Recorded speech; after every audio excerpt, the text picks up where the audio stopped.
మాజీ మంత్రి మల్లారెడ్డి సార్ పేరు చెప్తే చాలండి, యువకుల్లో యాళ్ళేని ఊపొస్తుంది. ఆ రేంజ్లో ఉరుకులు పెట్టిస్తాడు మల్లన్న మైకు పట్టుకుంటే చాలు కాళ్ళ నొప్పులు ఉన్న వాళ్ళు కూడా లేచి గంతులేస్తారండి. కానీ అదంతా అప్పుడు కారు పార్టీ అధికారంలో ఉన్నప్పుడు, ఇప్పుడు కాదు. ఇప్పుడు మల్లన్న రాజకీయమే సపరేట్గా ఉందండి బాబు. పార్టీలోని కార్యకర్తలని ప్రజాప్రతినిధులు పక్క పార్టీలకు పోకోకుండా కాపాడుకుంటున్నాడంట.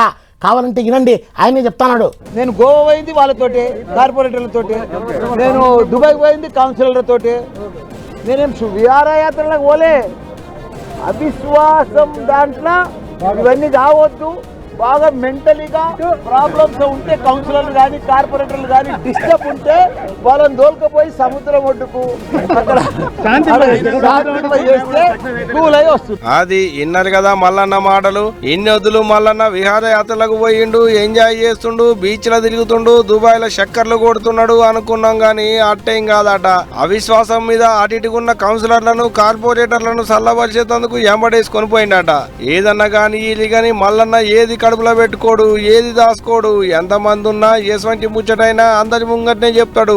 అసలు మల్లన్న కాడ సీక్రెట్ ముచ్చటే ఉండదు అంటుంటే ఏమో అనుకున్నాం గాని ఇగో ఇప్పుడు మల్లన్న చెప్పేటి ముచ్చట్లిన్నాక వాజిబే అనిపిస్తున్నది కదా.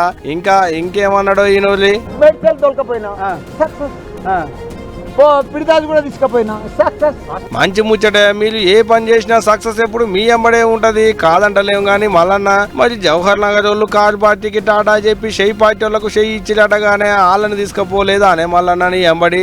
నేను ఎవరితో మాట్లాడలేదు. సరే తీయగాని గోవాకు పోయి ఏం చేసిలే మల్లన్న? గోవాకు పోయి ఏం చేస్తావు? గోవా ఆడ 3 బీచ్లు ఉన్నాయి.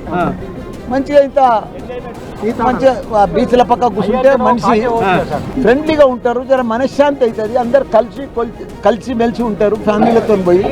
అంత ఫ్రెండ్షిప్ రిలేషన్ అంత మంచిగానే ఉన్నది. మంచి ముచ్చటే గాని మల్లన్న మరి సీఎం రేవంత్ సార్ ఏందే మీ కారు పార్టీ మీద కారాలు మీడియాలు గట్టిగా నూరుతుండు. మరి గా ముచ్చట మీద ఏమంటవే మల్లన్న? సీఎం హోదాలో ఉండి ఏం మాట్లాడతాడు? ఓ లెక్కన పద్ధతి అసలు మాటలు ఎవరు కూడా భరించలేరు. వాళ్ళే 100 మీటర్లు కాదు, కాంగ్రెస్ 130 ఏళ్ళ చరిత్రలో ఇప్పుడు ఏ లోతులు ఉంది? అది 28 రాష్ట్రాలలో ఎన్ని రాష్ట్రాలలో ఉన్నారు వాళ్ళు సీఎంలు? అది ఇన్నారు కదా మల్లన్న ముచ్చట్లు ఎట్లున్నాయో. ఇక ఇదిట్టుంటే గోవాకు దుబాయ్కి విహారయాత్రలకు పోలేదట. కౌన్సిలర్లను కార్పొరేటర్లను సల్లబరిచేందుకు తీసుకొని పోయిండట. ఏదన్నా గానీ ఇది కానీ మల్లన్న ముఖంలో గోవాకు పోయి ఇచ్చిన కళ ఉట్టి పడుతుంది కదా అనుకుంటున్నట ఇప్పుడు మల్లన్నని చూసిన పబ్లిక్.